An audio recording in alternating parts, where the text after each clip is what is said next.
BJP প্রার্থী বিপ্লব কুমার দেবের বিরুদ্ধে বিস্ফোরক ত্রিপুরার বিরোধী দলনেতা জিতেন্দ্র চৌধুরী। আগামী 19 এপ্রিল পশ্চিম ত্রিপুরা লোকসভা আসনের ইন্ডিয়া জোটের কংগ্রেস প্রার্থী আশিস কুমার সাহা এবং আগরতলা 7 রামনগর বিধানসভা কেন্দ্রের উপনির্বাচনে ইন্ডিয়া জোটের সিপিআইএম প্রার্থী রতন দাসের সমর্থনে আগরতলা অ্যাডভাইজার চৌমুহনীতে এক নির্বাচনী সভা অনুষ্ঠিত হয়। উপস্থিত ছিলেন ত্রিপুরা বিরোধী দলনেতা জিতেন্দ্র চৌধুরী, কংগ্রেস বিধায়ক সুদীপ রায় বর্মন, বিধায়ক বিরজিৎ সিনহা, প্রার্থী রতন দাস, কংগ্রেস নেতা পীযূষ কান্তি বিশ্বাস সহ অন্যান্যরা।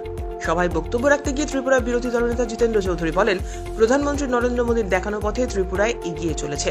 এই ত্রিপুরার অর্থনীতি, শিক্ষা, স্বাস্থ্য বর্তমানে তলানিতে। ত্রিপুরার মুখ্যমন্ত্রী ডাক্তার মানিক শাহ মাত্র 2 বছর হয়েছে মুখ্যমন্ত্রী হয়েছেন। তার আগে 4 বছর ত্রিপুরার মুখ্যমন্ত্রী ছিলেন বিপ্লব কুমার দেব। এই 6 বছরে ত্রিপুরায় শুধু ব্যক্তি খুন নয়, গণতন্ত্র, সংবিধান খুন হয়েছে দিনে দুপুরে। পুলিশ প্রশাসনের চোখের সামনে সংবাদপত্র অফিস জ্বালিয়ে দেওয়া হয়েছে। এই ধরনের ঘটনা ভারতীয় জনতা পার্টি সরকার 2018 সালে ত্রিপুরায় ক্ষমতা আসার আগে আর কখনো দেখেনি বলে দাবি করলেন ত্রিপুরার বিরোধী দলনেতা জিতেন্দ্র চৌধুরী। মোদীর আশীর্বাদে, মোদীর দেখানো পথে এই ত্রিপুরা এগিয়ে চলছে। এই ত্রিপুরার অর্থনীতি, এই ত্রিপুরার শিক্ষা, এই ত্রিপুরার স্বাস্থ্য, এই ত্রিপুরার সবকিছু।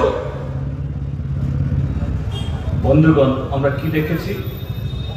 হ্যাঁ, তিনি মাত্র গত 2 বছরের মুখ্যমন্ত্রী। তার আগে আরো একজন ছিলেন 4 বছরের।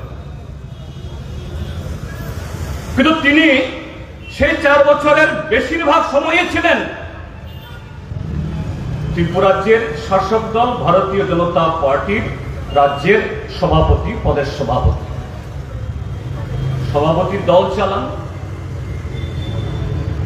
মুখ্যমন্ত্রী সরকার চালান, দলের শীর্ষ নেতা, দলের সভাপতি আর সাংবিধানিক প্রতিষ্ঠানের যিনি মুখ্যমন্ত্রী, দুজনে মিলে তো চালিয়েছেন। তিনি ফিরিস্তি আনছেন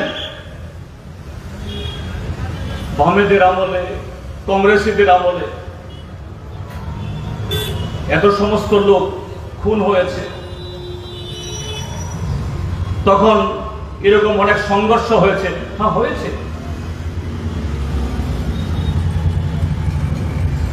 সেই সময়েতে যাদের যে মায়ের কোল খালি হয়েছে, তাদের কোল আমরা ভরে দিতে পারবো না। আমরা সহানুভূতিশীল, কিন্তু সেদিন দলের পৃষ্ঠপোষকতায়, সরকারের ছত্রছায়ায় গত 6 বছর ত্রিপুরাজ্যের মধ্যে যেরকম ভাবে শুধু ব্যক্তি খুন না, এই রাজ্যের গণতন্ত্র খুন হয়েছে দিন দুপুরে,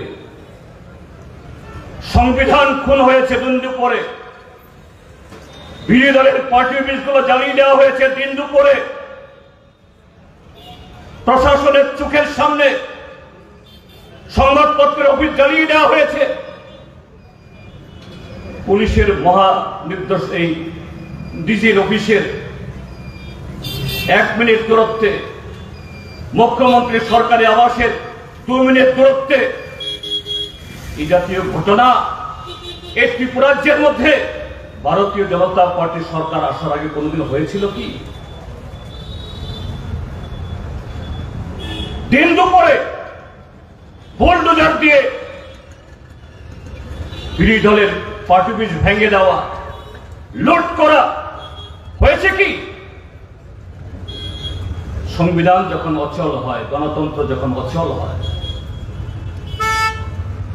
হ্যাঁ, ব্যক্তি খুন অবশ্যই ক্ষতি, দুঃখজনক হওয়া মোটেই বাঞ্ছনীয় নয়। কিন্তু গণতন্ত্র এবং সংবিধান যখন খুন হয়ে যায়, প্রজন্ম কি প্রজন্ম, কোন রাষ্ট্র বা কোন রাজ্য যুগে যুগে